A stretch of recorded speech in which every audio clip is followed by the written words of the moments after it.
celebrity and justice, chief of staff in the serpent, blessed page turner of the great book of misdeeds and overestimations, bishop of the great climate war,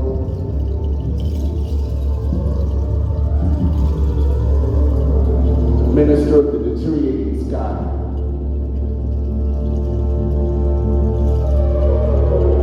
baron of epic voice and self-indulgence, all gathered notables. Good evening.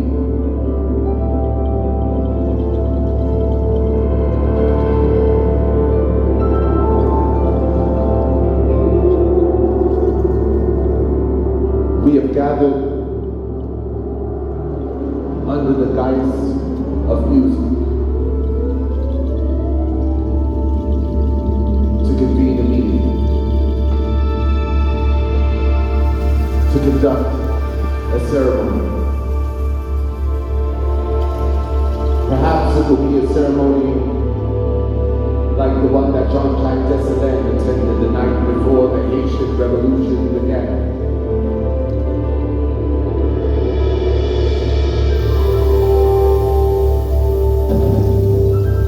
We have traveled from the core of empire to the very core of empire. We are present and aware of where we are.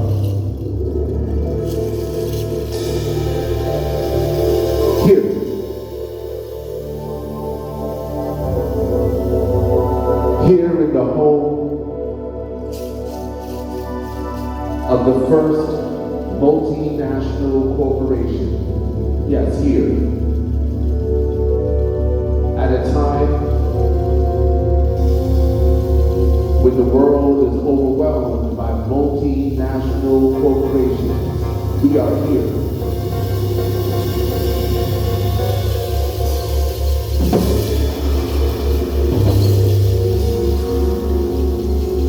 The first multinational corporation was called the Dutch West India Trade Company.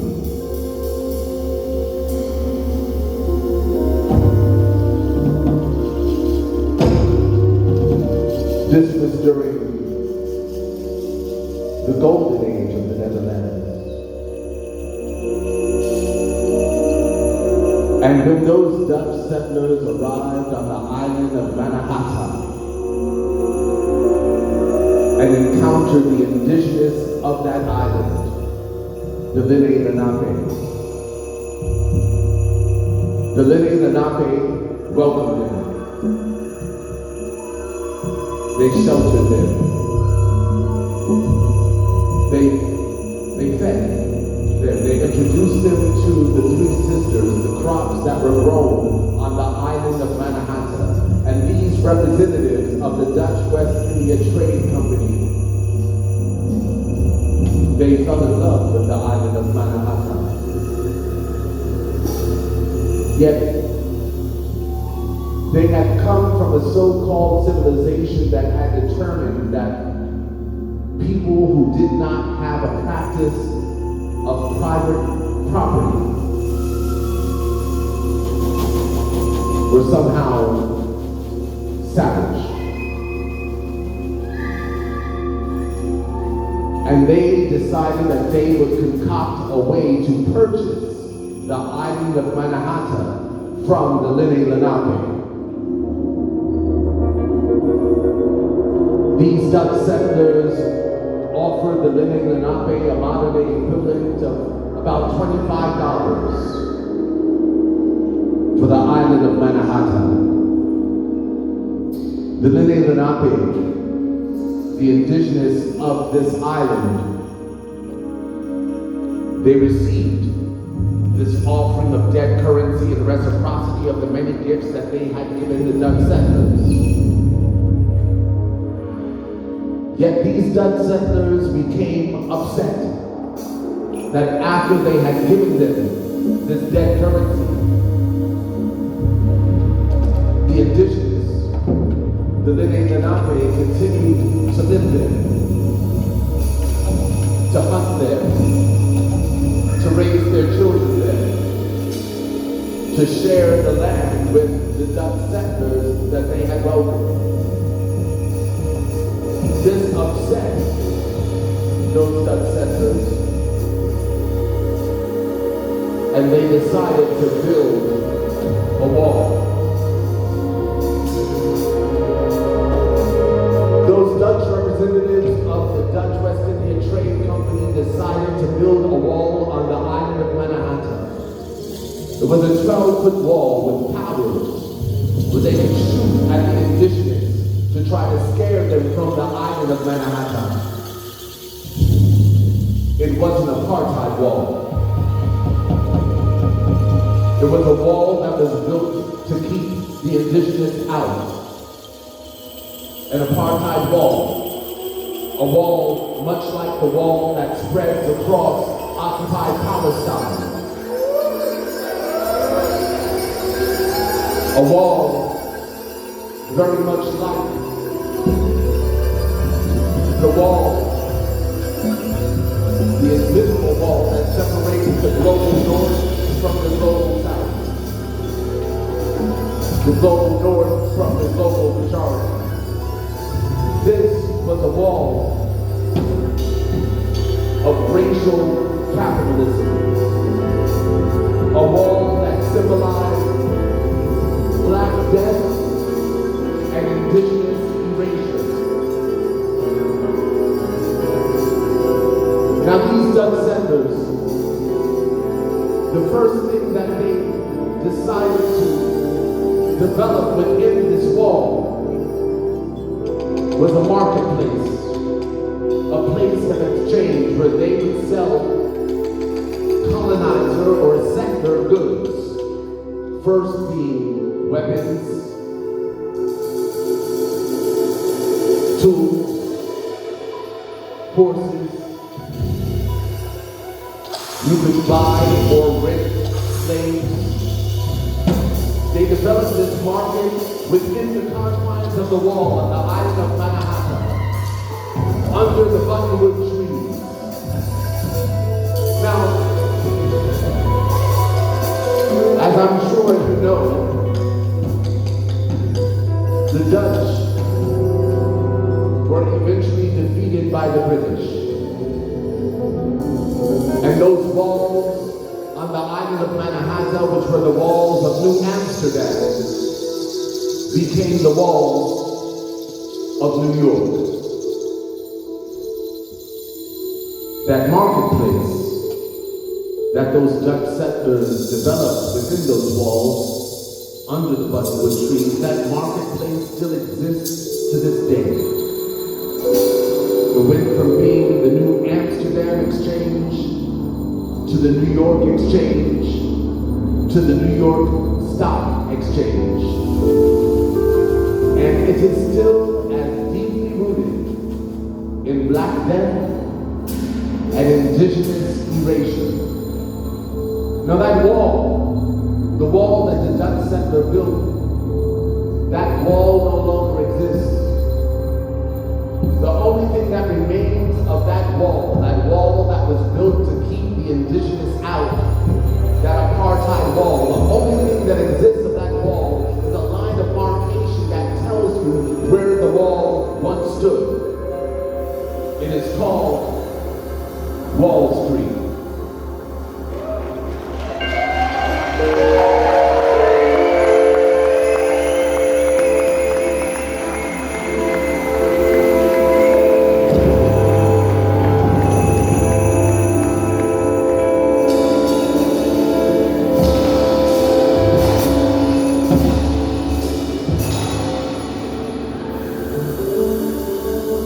I would like to read a poem by a very recent ancestor and an inspiration to those of us on this stage. Her name is Asada Shakur. If you do not know who she is, we encourage you to find out who she is. This is a poem that begins her autobiography. It is called Affirmation. I believe in living. I believe in the spectrum of beta days and gamma people. I believe in sunshine, in windmills and waterfalls, tricycles and rocking chairs. And I believe that seeds grow into sprouts, and sprouts grow into trees. I believe in the magic of the hands and in the wisdom of the eyes. I believe in rain and tears and in the blood of infinity. I believe in life, and I have seen the death parade march through the torso of the earth, sculpting mud bodies in its path. I have seen the destruction of the daylight and seen bloodthirsty maggots prayed to and saluted. I have seen the kind become the blind and the blind become the bind in one easy lesson. I have walked on cut glass. I have eaten crow with blood red and breathed the stench of indifference. I have been locked by the lawless, handcuffed by the haters, gagged by the greedy. And if I know anything at all, it's that a wall is just a wall and nothing more at all. It can be broken down.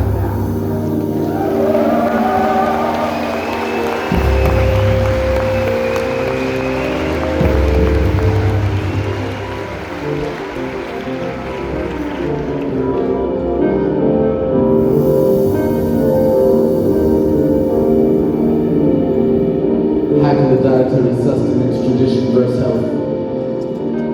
Hacking the comfort, compliance, hacking to the rebellious gene. Hacking the doctrine, capitalism, a relation of free labor and slavery. Hacking to the history of the bank, between the odds of Iraq and joining the winning team. Hacking the desperation and loneliness, the history of community and the marketplace.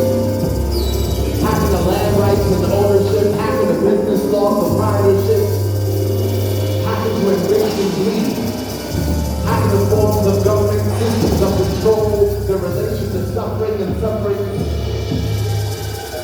hacking the grace of morality, the treatment of one faith towards another, hacking the masculinity, femininity, sexuality, what is taught, what is felt, what is learned, what is shared, hacking the God, stories of creation, serpents and eggs, hacking the nature, biodynamics, biodiversity, cycles and seasons, hacking the time, calendars, Descartes, its relationship to doubt, is it wired to fear, the notion of control, the space-time continuum, the force of gravity, whether the opposite of gravity is freedom. Hacking of freedom, power, responsibility, justice, the Bill of Rights, hacking coincidence, the summer of '68, the 27th love. The number of people in Facebook profiles, people who choose to share, people who share too much, people who seem lonely, people who want to connect, people who want to live, hacking the self-help, self-sufficiency, and self-indulgence, hacking the crazy, hacking the lunatic, hacking the star, hacking the ignorance, notorious, the effects of the construct of poverty on the psyche, the effects of the construct of race, the victims that survive.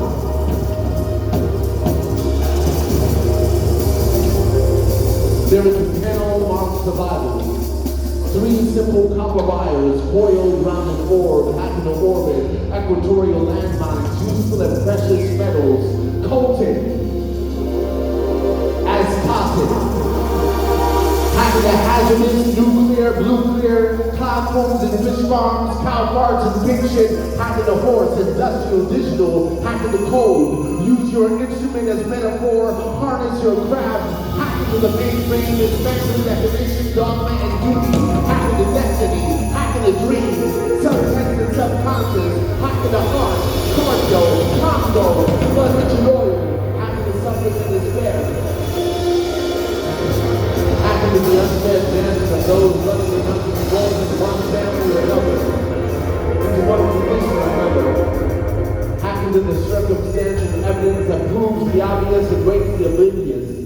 hacking the birthright, bloodlines, royal and tainted, hacking the superstition, old wives' tales, the rituals of the shaman, hacking the DNA, chemistry, the pharmaceutical industry, the modern day game of the forest, the coordinated serpents, the time it takes a modern man to determine whether ancient women were foolish or not, hacking to the database, hacking to the subconscious, the panel mark survival, hacking to celebrity, hacking to the cultural development of taste, hacking to violence, fear, and ignorance.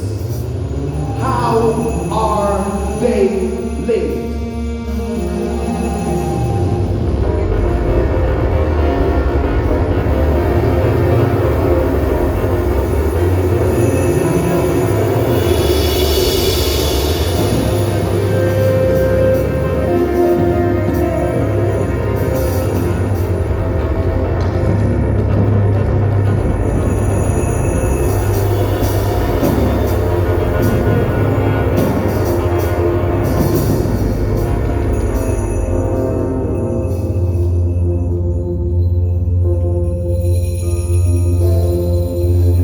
We are here to make links, to draw parallels, to make distinctions, observations.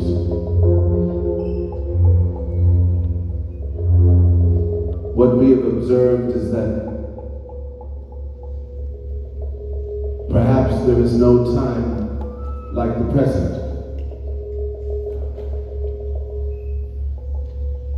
It's the British poet John Keats who said that poets are midwives of reality. Yet, in this moment, we have the sense that perhaps we are more like death doulas. Death doulas for the end of empire.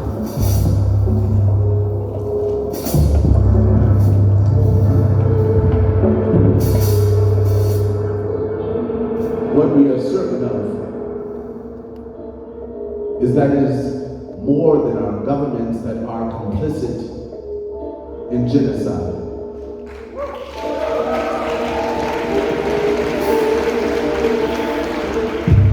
What we acknowledge is that it is perhaps our cultures themselves that hold the root of that complicity.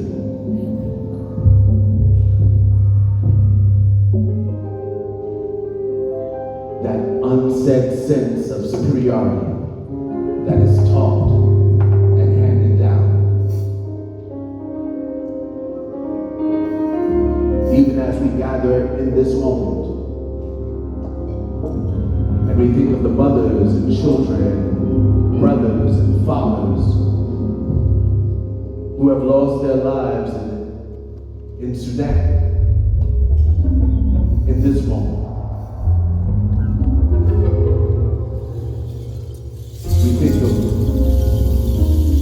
the children.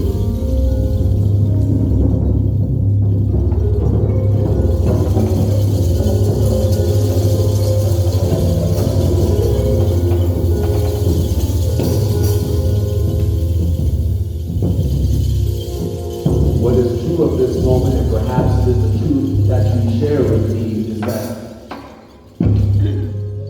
I have never seen so many dead children.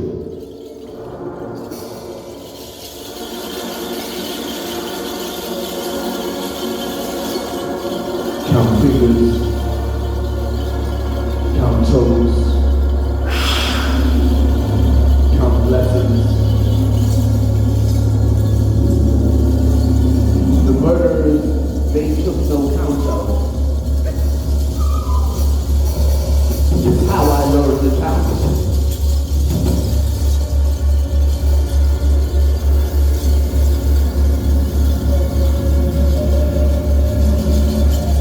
It is not only the contemporary actions that we speak of. We know what has happened in places like Suriname, Indonesia,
we acknowledge the wealth and opulence of Europe.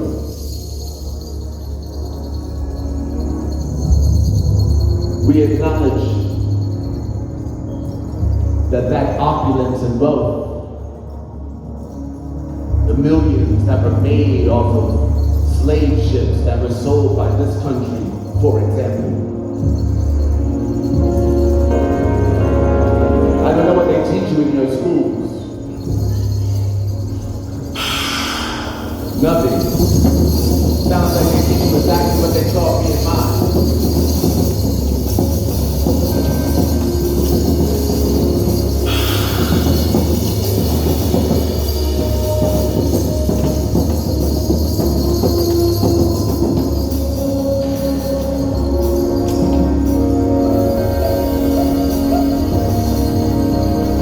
Yet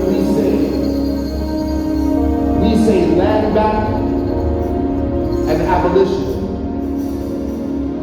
We say indigenous sovereignty and liberation. We understand abolition as the rebellious and creative reimagining of our schools, of our communities. We realize that there is an opportunity because there is a connection that has been forged.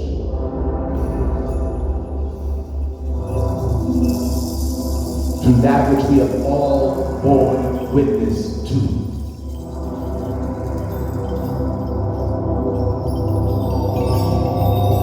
In Palestine, in Yemen, in Iran, the intentional destabilization of the Congo, the intentional destabilization of Haiti, the people in the streets in Madagascar right now, the people in the streets in Tanzania right now, the U.S. Navy ships parked outside of Venezuela right now, all of these have one thing in common. Black death and indigenous erasure, extraction. They say fossil fuels. We say, whose fossils? They would have us imagine that those fossils have developed over time through the death of dinosaurs and mammoths. But what of the people?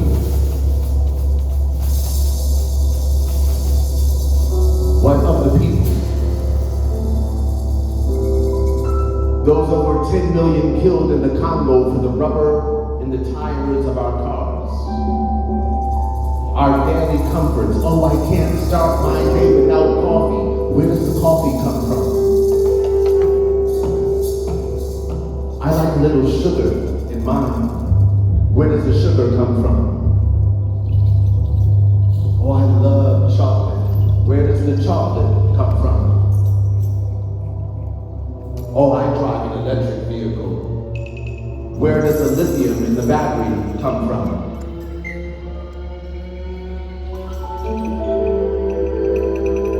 It comes from the continued practice of Western civilization. They call it technology. They call it human progress. The irony is that if it were truly digital and technological advancement, why is it so deeply rooted in analog forms of exploitation?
resistance.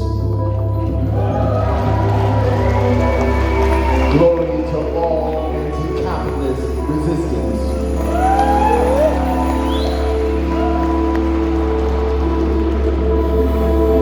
We say racial capitalism simply to remind you that all capitalism is racial.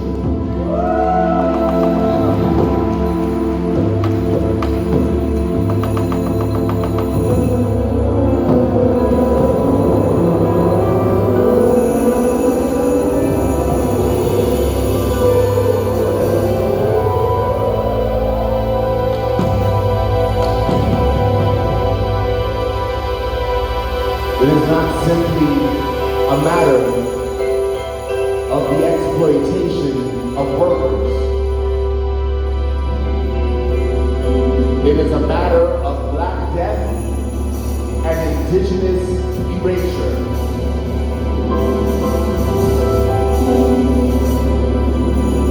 And we call on the spirit of the martyrs.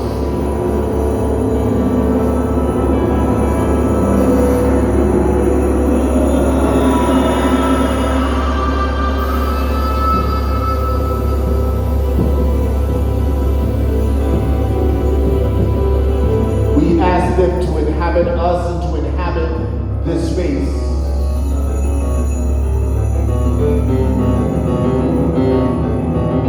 We recognize the drum as the earliest form of wireless communication.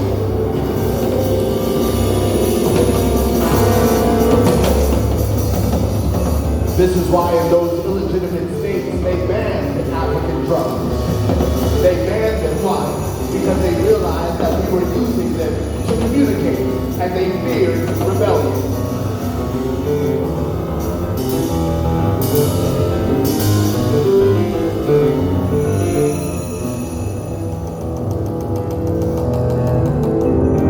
How many lives?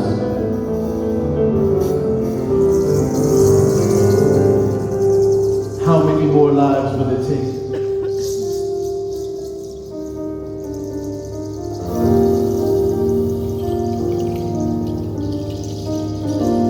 The poet Audre Lorde says that hope is counter-revolutionary. Pressure cooks.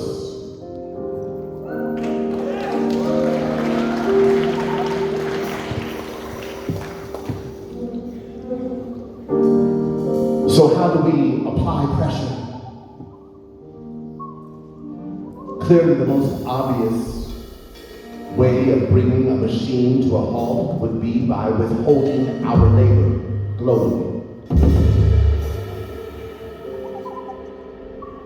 As I mentioned, we are here under the guise of music to convene a meeting.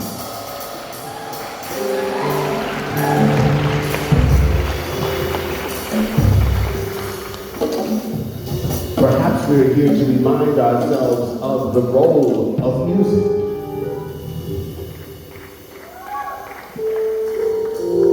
For it is music that travels without passports, that crosses borders and boundaries, that are sometimes restricted to us, to our siblings and relatives.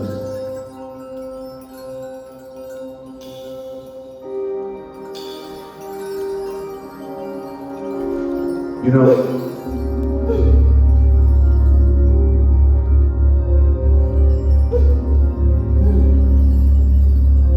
I could recite the grass on a hill and memorize the moon. I know the cloud forms of love my heart and have brought tears to the eye of the storm. My memory bends vaults of autumn forests and Amazon river beds. And I've screamed them into sunsets that echo in earthquakes. Shadows have been my spotlight as I monologue the night and dialogue with days. Soliloquies of wind and breeze applauded by sun rays.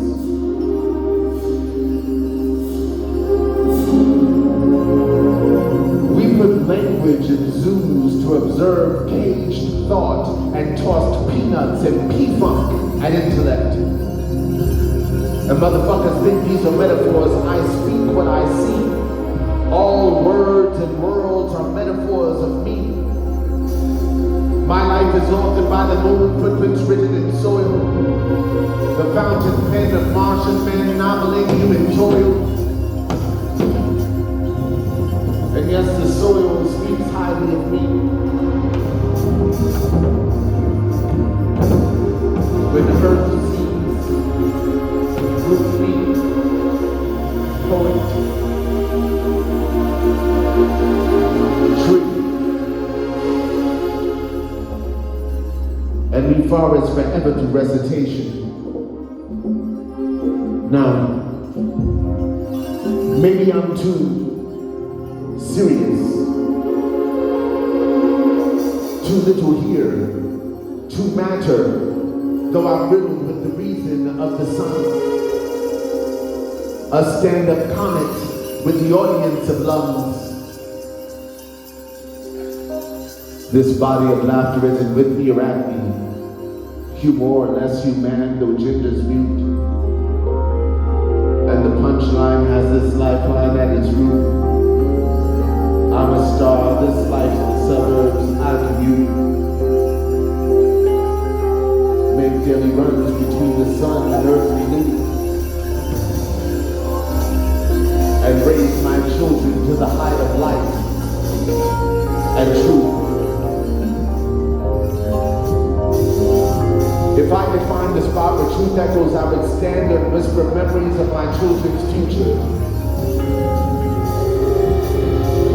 I would let their future dwell in my past so that I might live a brighter now. Now is the essence of margarine, and it contains all that was and will be, and I am as I was and will be because I am and always will be that nigga. I am that nigga. I am that timeless nigga that swings on pendulums like vines through minds of booby-trapped minds that were enslaved by time. I am the light that supersedes lifetimes. I am. It was me with serpentine hair and a timeless den, but the mortal glare to mortal fear in the storm time capsules. They still exist as the walking dead as I do. The original supperhead, symbol of life and matriarchy, seven-head Medusa. I am. It was me, the ecclesiastical one, that pointed out that there was nothing new under the sun. At the times of laughter and times of tears, so that no times are real times, because all times are fear. The wise seer Solomon, I am. It was me with tattered clothes that made you scatter as you shuffled past me on the street. Yes, you shuffled past me on the street. As I stood there conversing with the wind-blown spirits, and I couldn't show us you didn't stop and talk to me. I could have told you the future like explaining your present, but instead, I'm the homeless schizophrenic present to being the aimless, the entombed nameless. I am that nigga. I am that nigga. I am a Negro, yes, Negro from Necro, meaning death. Over in Cambridge they named me after, and he's spinning that death behind and putting kidney signs on his back, because I am not the son of shit black. I am before that. I am before death is eternity, after death is eternity. There is no death, there's only eternity, and I'm riding on the wings of eternity like yeah.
somewhere between tick and tock.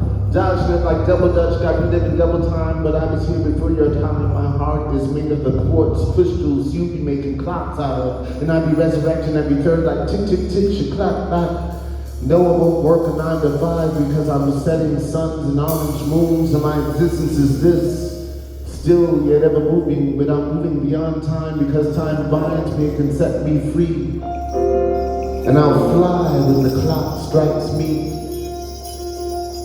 But my flight doesn't go undisturbed because time makes dreams defer, and all of my time is turning my days into daymares. I live daymares, reliving nightmares I once haunted my past. Clack, clack, time is beating my ass. I'm having dreams of chocolate-covered watermelons filled with fried chicken like piñatas, and little pickaninny sons and daughters standing up running them with big sticks, aluminum foil, killing them, trying to catch pieces of all the fried chicken wings, and Aunt Jemima and Uncle Ben are standing in the corners as rifles point at the heads of the little children. Don't shoot the children, I shout. Don't shoot the children. But they say it's already late. It's too late. They start shooting at the children and killing them one by one, 2 by 2, 3 by 3.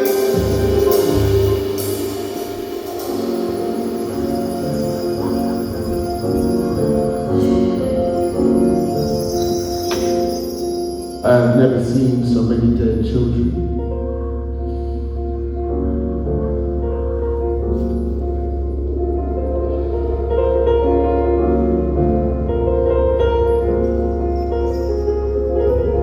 What are you waiting for?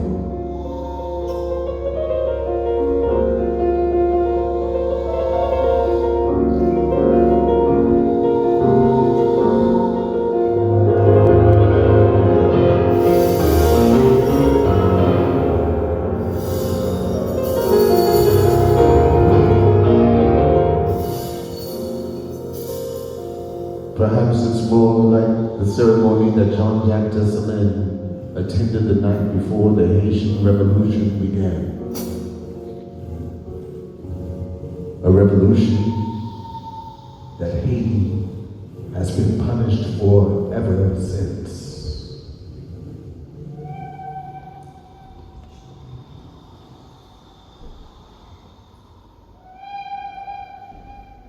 Indigenous sovereignty, Black liberation.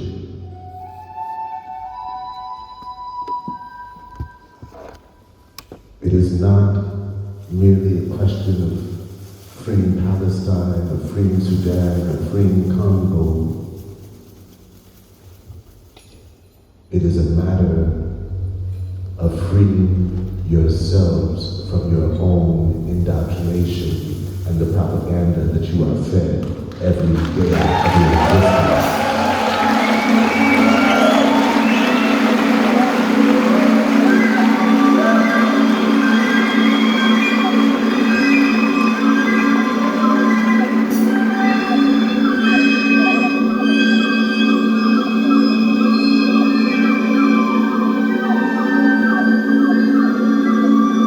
I don't blame the government, I blame the culture.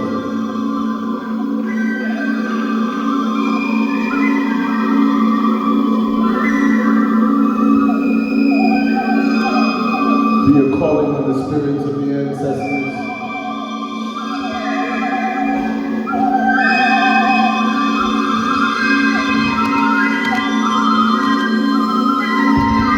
We have traveled from the land of multitudes of multinational corporations to the land of the first multinational corporation with the same message.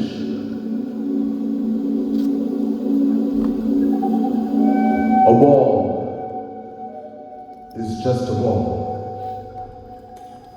and nothing more at all. It can be broken down, and it must within our lifetime.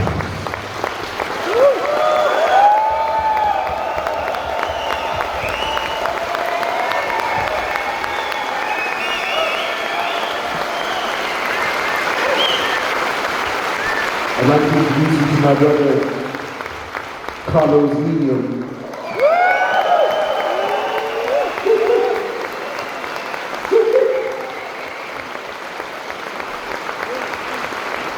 Yo, thank you all. We feel you, for real.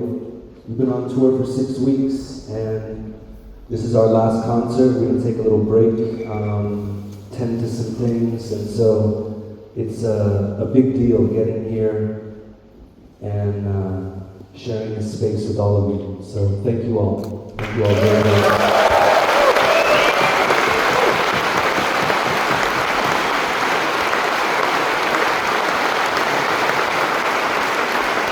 On the piano, keyboards, synthesizer, sound design, kalimba, flute, voice. Big, magical heart energy. This is Surya Botafasina. Surya Botafasina. Surya Botafasina.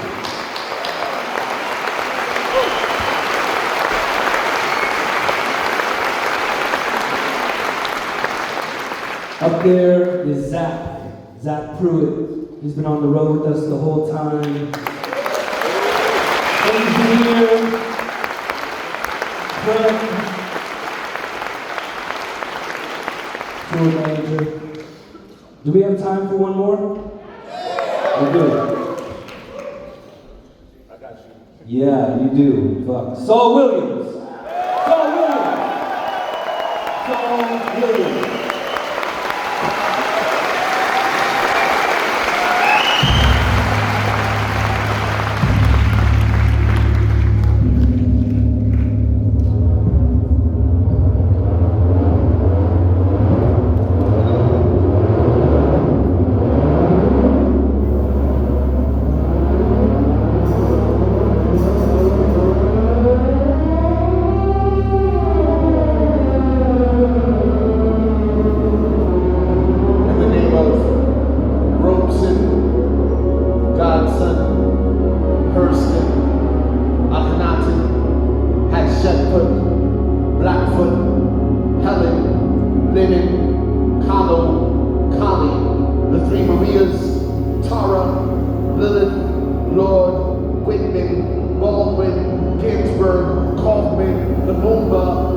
Paintings, writings, dance, drama, photography, carpentry, crafts, love,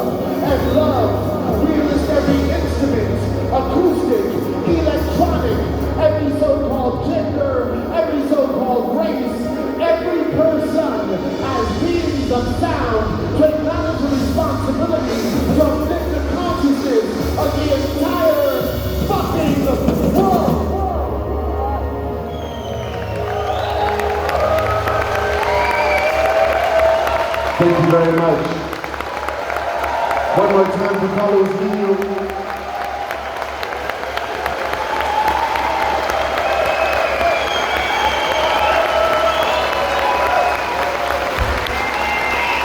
Soy de Montecasino.